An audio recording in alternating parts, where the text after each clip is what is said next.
It's a beautiful morning here in St. Augustine, Florida, and you are looking at the entrance to the visitor center at the St. Augustine Lighthouse, one of the popular tourist attractions here in St. Augustine. So I'm going to take you for a tour through the Lighthouse Museum, and we'll climb the steps and get to the top of the lighthouse and do a wonderful 360-degree view of the surrounding St. Augustine area. Let's go on inside.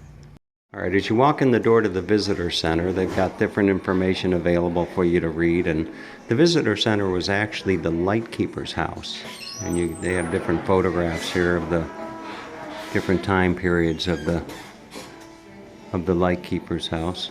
So we're going to walk through, and as I often do, I'll walk through the gift store here, and they actually have some different displays in here. Here's a display of what was the Sally Maersk ship. And let's see if there's any information about this here. That was the fast single crew cargo liner, is what they say. So it was an international freight ship constructed in 1954 in Denmark. It delivered cargo to the Far East and Middle East while traveling through New York and Canada as well. So quite a bit of information that you can spend some time reading. We're going to go on over, and I always like to walk through the gift store. Different artifacts here. It's a nice little, that'd be a nice little souvenir to pick up for my office back in Fort Myers.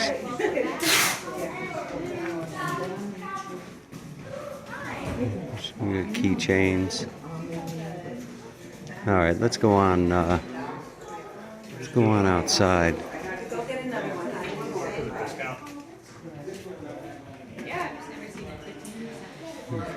This would be a nice, that's actually a birdhouse. You see that? That's a bird feeder, rather, interestingly enough. Okay, let's go outside and see the rest of the museum and the grounds. Cost to come in is $12.95. Come out here, and it's actually quite a display that they have here. I was thinking you just come and see a lighthouse, but there's quite a bit to see here. This is the shrimping industry right here. So on the tour, they've got a tour with different points of interest, if you will. This was Bevan's skiff. A Bevan skiff is similar to the small boat keepers would use to tend coastal buoys. Right there. And this is the dugout canoe.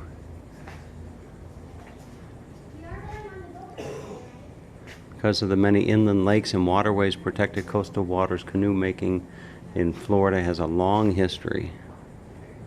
So there you see a nice dugout canoe.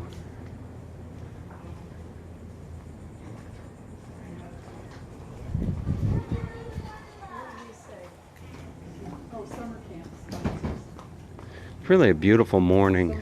It's Memorial Day weekend as I do this video.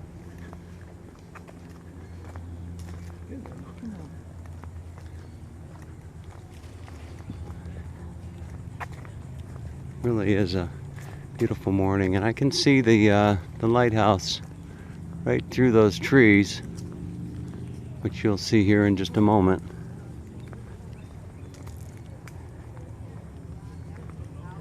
Here's the Maritime hammock.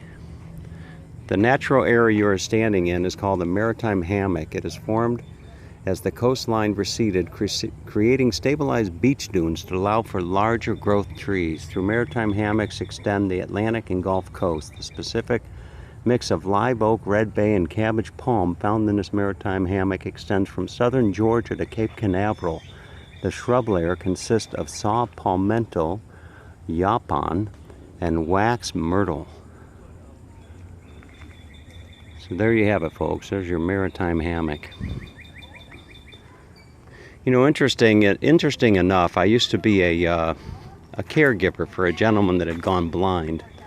And my job was to read the paper to him.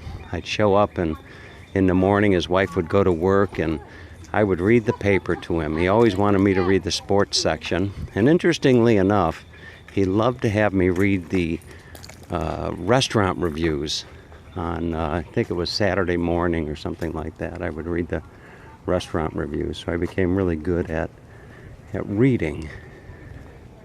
So we're coming over here now to point of interest number 4. And look at this.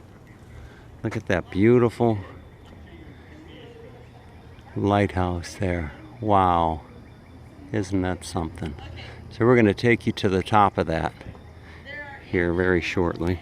So just take it at your own pace. If you get to a point where you're feeling uncomfortable, just come back down. This is the keeper's house. Yeah. No, yeah.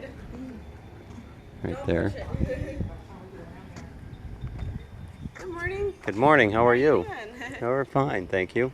Where do we get the elevator? There is no elevator. There's no elevator. Yeah. Oh my. It was built in 1874, so there wasn't no And- elevators back then. Okay, now I'm really going to push you to the limit here, Maggie. Yeah. How many bricks did they use to make this? Over 1 million bricks. We don't know the Over exact 1 million number, but bricks. It's over 1 million. Yep. Wow. 219 steps. It's 165 feet tall. Pattern on the outside is called the day mark there. Every lighthouse has a different day mark. So if you're out at sea, you might be able to see 3 or 4 lighthouses from where you are. So that's called the day mark? Yeah. The stripe going up. The stripe and the red top is ours. Cape Hatteras is very similar to our lighthouse. It also has the same stripes, but it has a black top. Is this still in use? It is, yep. Still a current aid to navigation. If our light ever goes out, we do have to notify the Coast Guard and let them know. No kidding. Yeah. And this was built when? It started construction in 1871. It was finished in 1874, and then the keeper's house behind you there was finished in 1876. I'll be It's darned. the original structure. Fantastic. All right, let's go on inside and take a look. Just inside the door to the lighthouse is the lightkeeper's office and workroom, and they've got a display of different artifacts. Actually, as you go up the lighthouse itself, the stairs, they've got different displays like and information. There's Henry Hank Mears, lamplighter, 1968 to 1969. So there's what's known as the lamplighter. And what also caught my attention was it was some excerpts from St. Augustine's logbook. In 1874, they wrote, "A flight of ducks demolished 2 panes of plate glass, chipping a lens prism. In 1876, lights went out from 2 a.m. to 3 a.m. due to neglect of the second assistant. He stated he was overcome by sleep. In 1884, a 3-masted schooner went on the North Breakers and will be a total loss." And then it goes on to say that lighting struck the tower, breaking the call bell wires and running into dwelling, tore out part of the front door frame. All right, let's continue into the lighthouse and up to the top. All right, and here we go with step number 1. In recognition of faithful service, U.S. Coast Guard as the keeper of the St. Augustine Lighthouse, April 1968 to 1989, Henry Mears.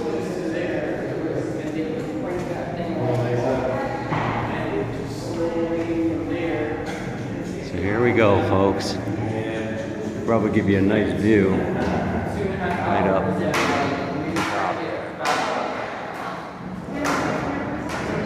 So interestingly enough, as I'm walking up, there's a woman here, and she's doing her morning exercise. I'm on number 7. Number 7 what? Climb. This is your 7th climb? Yeah. Come on. Yeah, I do 10. Huh? I do 10. Now you're a member here, right? Yeah, you pay once a year. You pay once a year. $12. Well, how much? $12 a year. No kidding. And how many times do you climb this? I climb at 10. I got 3 more to go. 3 more to go. And look at you. You know, for 39 years old, you look really good. Huh? Yeah. 76. 76, huh? Well, you look great. 76. You look great. All right, holding All up right. traffic here. Okay. Thank you very much. And there you have it, folks. This is the ultimate Stairmaster. And this lovely lady is climbing and doing her morning exercise. You never know what you're going to see on one of my videos. You know? All right, we're on our way up the final flight of steps here. All 219 of them. And we find our way to the very top. And interestingly enough, right here they have the light going around. This is the Fresnel lens. Specialized lens used in the lighthouse was invented in 1822 by a French scientist. And I don't know if I can actually show you the lens. There you go. So as that spins around, consisting of hand-cut glass prisms in the shape of a beehive, the prisms are mathematically arranged to capture up to 70% of the light from the lamp. The rays of the light are bent or refracted by the prisms and collected into a steady horizontal sheet of brilliant light. And there you have it, folks. Look at that. Okay. And we'll find our way out to the platform and we'll get a lovely greeting from Robin. Good morning. Good morning, Robin. My parents. Oh, this is your parents. Well, wonderful. That's why I thought I would get a hug. I'll give you a hug. Oh, give me a too. hug, Oh, yeah, Robin. I'll Come give on. you a Oh, hug. yeah. Okay, there you have it. Thank you. All right, and there's our Your hug's at climber. the top. There's our climber. You made it. This is number 7. 7. Well, bless your heart. She's a Aren't you local something?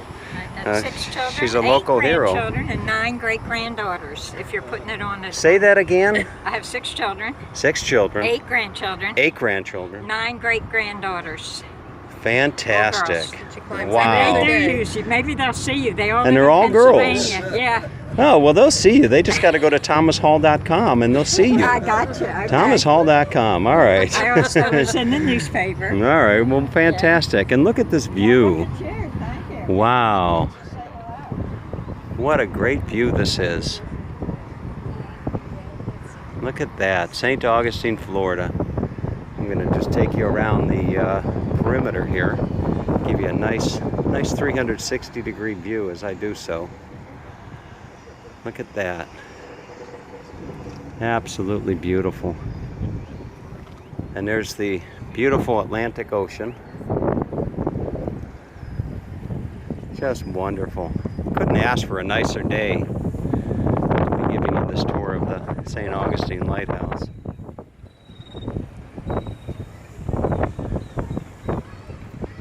Just beautiful. I can't help but to think of all the towers I've climbed over the years, you know, including the Pisa or the Leaning Tower over in Pisa. So we've made it full 360, and we're back over here to Robin, and they're up there. I can show you the. He's been having a bad Sunday for quite some time now. So. All right, folks. Now I got to show you. Look down. There's where we started, right down there. Oh, here, look at that. All right. Hope you enjoyed this this part of the tour, at least. Maybe there'll be some more that we'll see as we continue back down and outside onto the grounds. All right, so I forgot to give you a shot of the top of the Maritime hammock that I was showing you earlier before. So there is the Maritime hammock from the top. And look at that. There's the shadow of the lighthouse. Isn't that an interesting perspective? The shadow of the lighthouse over the Maritime hammock.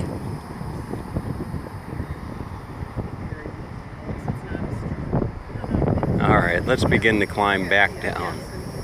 All right, there's the view looking down on the stairs of the lighthouse. So we're going to find our way down all 219 of them and get back down to firm soil, if you will. All right, continuing down, you've got again different information on the walls. There's one of the former innkeepers here. Innkeepers, I shouldn't say an innkeeper. A keeper of the light, if you will. So we're going to keep continuing on down. Yep. Okay. We're about halfway down now. It's actually well worth the price of admission, I must say, as we continue down the steps here.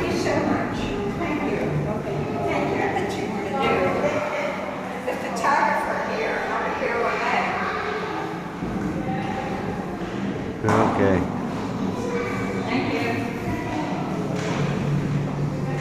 All right, having come down from the lighthouse, I'm now standing in front of what is called the Keeper's House.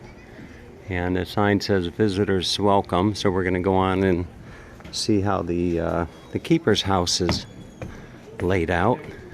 And just go right into the entrance here. In 1876, 2 years after completion of the Lighthouse Tower, the new house is home to the head keeper William Harn and first assistant keeper Joseph Rantia and their families. So we're gonna do a nice tour here. There's a picture here of the Harn women. I'm sorry. Okay. Actually, a very, very lovely home.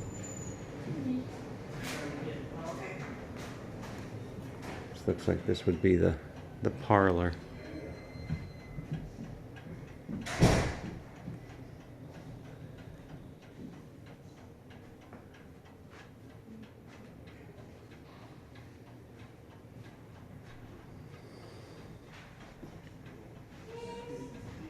The parlor was a formal area where guests were received and entertained.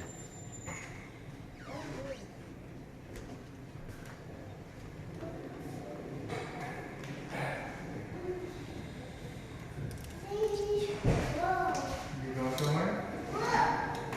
Where are we going? You're gonna wait for Daddy. Wait. Daddy's first going down. And the first going up. Okay. You're gonna go back and see what happens? Very, very nice, very, very nice display. I don't see a way to get upstairs. I don't know if there is an entrance to go upstairs or not, but perhaps we'll find one, or maybe there isn't maybe you can't go upstairs and look. There's an interesting artifact here. You have to look at pictures there.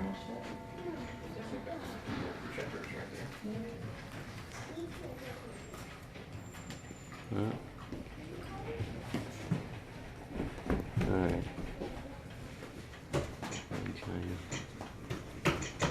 Nice and gentle, okay? Gentle, gentle. All right, let's go on outside. All right, the reason I couldn't find the way upstairs from downstairs was the way upstairs was on the outside of the building. And here is just a wonderful display on the second floor. Here is a boat building in St. Augustine. As the shrimping industry grew in the 20th century, St. Augustine boat builders improved construction and techniques and production speed to keep up with the demand for more and newer shrimp boats. Look at the size of that boat. You see the man there. And there's the boat right there. There's a replica of a shrimp boat.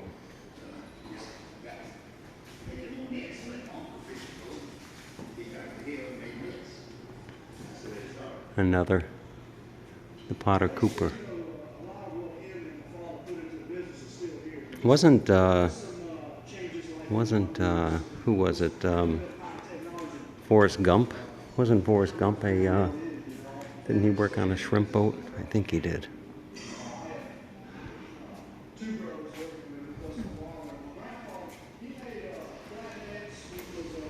Mike Salvador, creating a family enterprise. 1898, Italian merchant and seaman Salvatore Salicio was stranded by a hurricane near Fernandina on the northeast Florida coast near the Georgia line. He decided to stay in the air and experiment with new and better ways to catch and preserve and market shrimp that filled the waters. There would be his family. See Uncle Leo on the top left closing his eyes, ruined the photograph. Okay.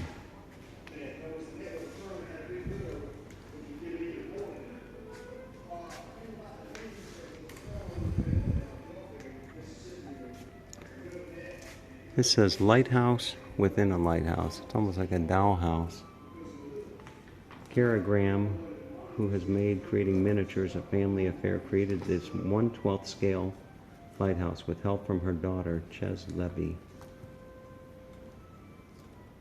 There you go.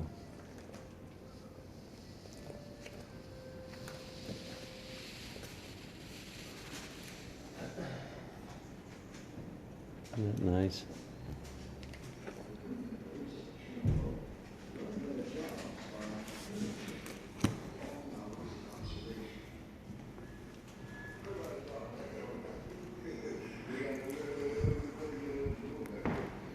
All right. Not sure if there's anything else to see, but we'll go down and take a look. This is a view just off the second store balcony overlooking the parking area. Gives you a nice perspective of the trees here, just all intertangled with different limbs. Really is something nice to see. Continuing with our tour, we find ourselves outside and there's other displays here. Here's a display on the boat building program.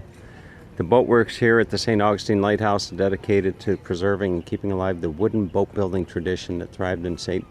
Augustine for over the years. There's a, look at that beautiful, beautiful boat right there. I don't know why, but looking at that boat reminds me of sailing the North Sea with a Dutch farmer named Auke van Dyck and his wife Teatske Aan. Big sails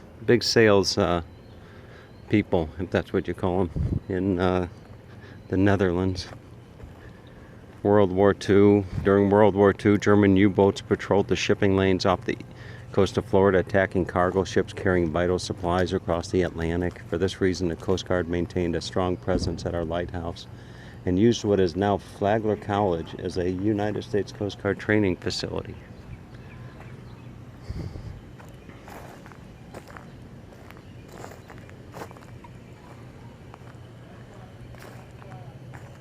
Okay, and here's another building. This is the actual United States Coast Guard barracks that you're looking at right there.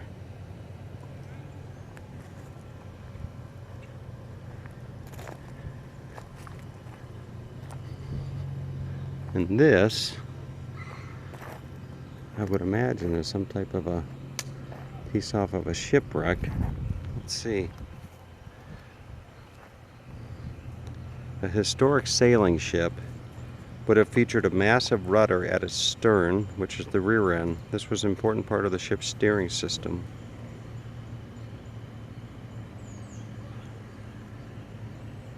There you have it. That would be the rudder of a ship. Alright. So, with all that being said, this completes your tour of the Lighthouse in St. Augustine. Hope you enjoyed it, and I would highly recommend coming and visiting this tourist attraction in this wonderful city.